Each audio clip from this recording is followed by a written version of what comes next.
What if everything you've been taught to believe about the world, and your place in it, was only a fraction of the truth? Imagine that hidden within ancient scriptures are profound secrets about your own existence, secrets that could transform your understanding of reality. For thousands of years, spiritual texts, particularly the Bible, have been interpreted in a way that keeps people focused on the external world, prophecies, apocalyptic events, and divine punishments. But what if these texts are actually speaking to something far more intimate?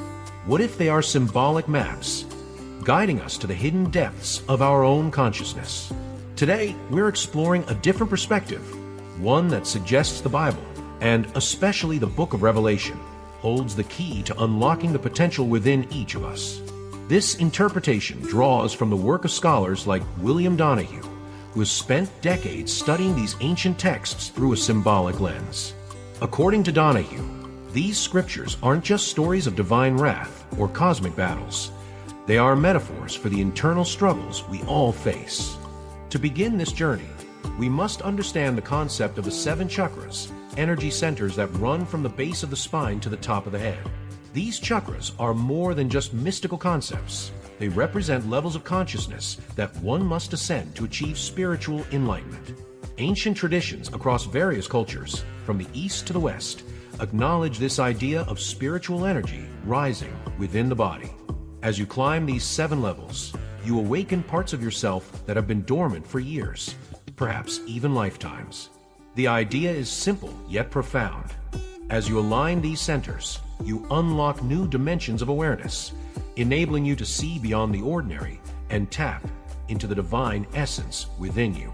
Numbers have always held a significant place in spiritual teachings, and the Bible is no exception. Take, for instance, the number 9. It appears throughout Scripture and is often associated with human consciousness and the completion of cycles.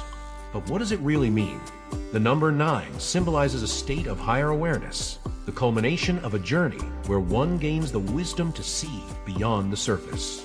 It's no coincidence that the sum of many biblical numbers, like 42 months or 1,260 days mentioned in Revelation, reduces to 9. This recurring pattern is a subtle hint at the deeper meanings hidden within the text, urging us to expand our understanding of consciousness. But there's more to the story.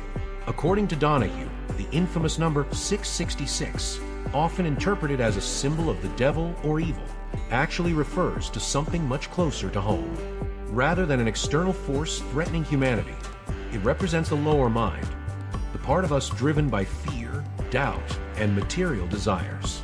It's that inner voice that tells you you're not good enough or that you'll never succeed. This is the beast within each of us that we must overcome to reach higher states of consciousness. The book of Revelation, often seen as a prophecy of the world's end, holds deeper, symbolic meanings.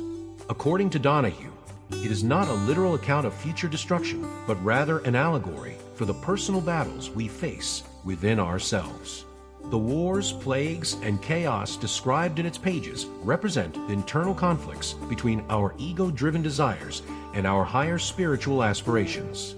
Imagine, for a moment, that the 2 witnesses mentioned in Revelation are not distant prophets heralding doom, but rather 2 crucial parts of your own being, the pineal and pituitary glands.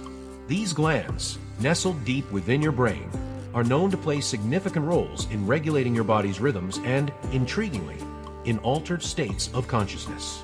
The ancient sages and mystics understood that activating these glands could unlock spiritual insight, allowing one to perceive realities beyond the physical. The pineal gland, often referred to as the third eye, has long been considered the gateway to higher realms of awareness. When you quiet your mind through meditation, something remarkable happens. The noise of daily worries fades away, and you begin to access deeper layers of your consciousness. This is where true transformation begins. Science is starting to catch up with what ancient traditions have known for centuries. Research shows that meditation not only calms the mind, but also has a profound effect on the brain, enhancing clarity and focus, and even altering states of perception. When you meditate deeply, you stimulate the pineal gland, allowing it to release chemicals that can bring about heightened awareness. This state of expanded consciousness is like opening a door to a new world, a world where you are no longer bound by the fears and anxieties that once controlled you. The use of numbers in the Bible isn't just random, it's intentional and meaningful.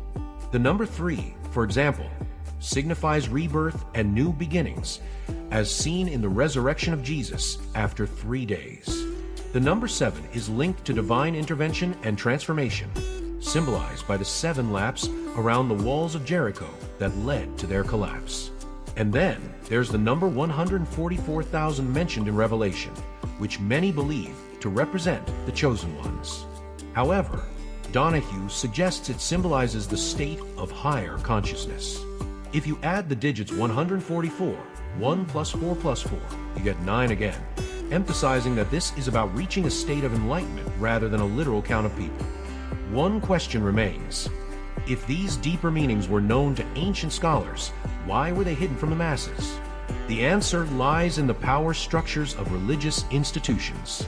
By promoting a literal interpretation of the scriptures, religious elites were able to control the narrative and, by extension, control people's minds.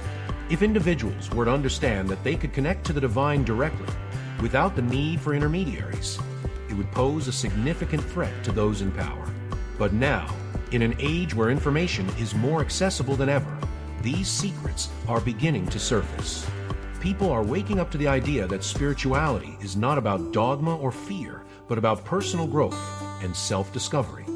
At its core, the message of Revelation is not about doom, but about hope. It's a guide to overcoming the internal battles that keep us from experiencing true peace and fulfillment. The visions of destruction and chaos are metaphors for the struggles each of us faces when trying to rise above our fears, doubts, and insecurities. Meditation is one of the most powerful tools we have to quiet the ego and access higher consciousness. By turning inward, you can silence the voice that says you're not good enough and instead tune into the wisdom of your inner self. This practice of stillness is more than just a way to relax. It's a form of spiritual warfare where the prize is your own freedom. In the end, the true message of the Bible, and especially the book of Revelation, is one of transformation. It's not about waiting for an apocalypse or fearing divine judgment. It's about understanding that the journey to enlightenment begins within you. The symbols, numbers, and metaphors all point to one essential truth. The power to change your life is already inside you. As you embark on this journey of self-discovery, remember that the battles you face are not against external forces, but within your own mind. The scriptures are not just ancient texts to be revered. They are guides to unlocking your true potential. Are you ready to explore these deeper truths and break free from the limitations that have held you back? If so, the path to spiritual awakening awaits you. If you enjoyed this deeper exploration of ancient wisdom, be sure to like, share, and subscribe. Let's continue this journey of discovery together. Share your thoughts in the comments below. And don't forget to click the notification bell so you never miss an update.